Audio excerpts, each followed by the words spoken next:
ராஜாதிராஜ ராஜகம்பீர ராஜமார்த்தாண்ட ராஜகுல திலக. இது என்ன action பிலிமா comedy பிலிமா? Radio சபா.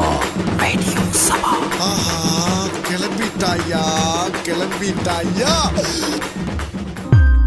கௌரி, இவர் தான் நம்ம புது நகைக்கடைக்கு தேவையான எல்லா சிலைகளையும் செய்து கொடுத்தவர். பேர் ராஜேஷ். ஹாய் ராஜேஷ், நான் மயிரனோட வைஃப். பேர் கௌரி. உங்க 2 பேருக்குமே என்னோட வேலை பிடிச்சிருக்கா? என்ன இப்படி கேட்டுட்டீங்க? ஒவ்வொரு சிலையும் அப்படியே ரியலா இருக்கு. குறிப்பா அந்த 2வது மாடியில இருக்க அந்த பொண்ணோட சிலை தான் எனக்கு ரொம்ப பிடிச்சிருக்கு. இன்னும் கொஞ்சம் சிரிச்ச மாதிரி இருந்துச்சுன்னா இன்னும் நல்லா இருந்திருக்கும். நீங்க எந்த சிலையை சொல்றீங்க?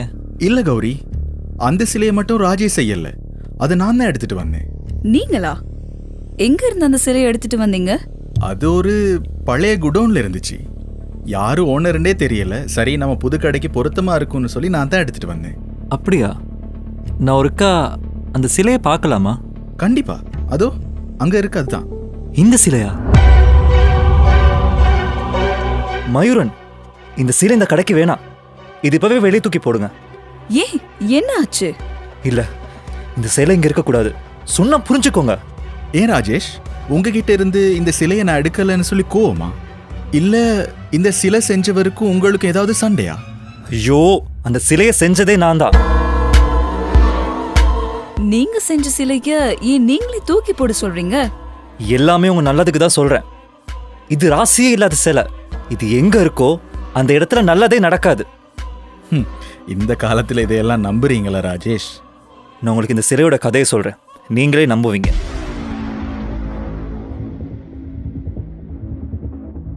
நான் செதுக்கின ஒவ்வொரு சிலையும் என் நினைவுல இருந்து மறையாது. ஆனா இந்த சிலையை எப்படியும் நான் மறக்கணும்னு தான் நினைக்கிறேன். இந்த சிலை ஒரு புது வெட்டிங் ஹாலுக்காக நான் செதுக்கினது. இது செதுக்கி முடிக்கும் போதே என் அப்பா ஹார்ட் அட்டாக்ல இறந்துட்டாரு. அதனாலதான் இது ராசி இல்லைன்னு சொல்றீங்களா? இது மட்டும் இல்ல, இன்னும் தெளிவா சொல்றேன் கேளுங்க. அப்பா இறந்ததுக்கும் இந்த சிலைக்கும் சம்பந்தம் இல்லைன்னு நான் நினைச்சேன். அதனால இதை பெருசு பண்ணல. அப்புறம் இந்த சிலைய நான் அந்த வெட்டிங் ஹாலுக்கு கொடுத்தேன்.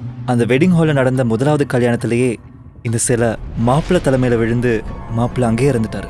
அங்க நடந்த முதலாவது கல்யாணமே இப்படி நடந்தனால அதுக்கப்புறமா அந்த கல்யாண மண்டபத்துல எந்த கல்யாண ஆர்டரும் வரல. அதை இழுத்தே மூடிட்டாங்க. அப்படித்தான் அந்த குடோனுக்கு இந்த சிலை வந்துச்சா?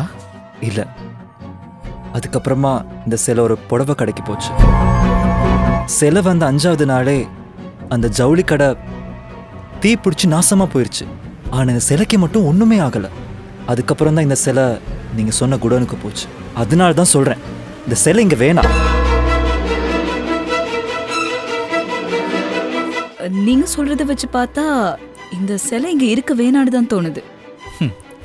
நீ இன்னுமா இவர் சொல்ற கதையை நம்பிட்டு இருக்க? ஆமா, நான் தான். ஐயோ, எந்த ஹாஸ்பிட்டல்?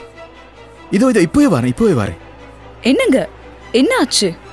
நம்ம பையனுக்கு ஆக்சிடென்ட் ஆயிட்டான், ஹாஸ்பிட்டல் இருக்கான், வா போ. அப்போ அந்த சிலை? ரேடியோ சபா. ரேடியோ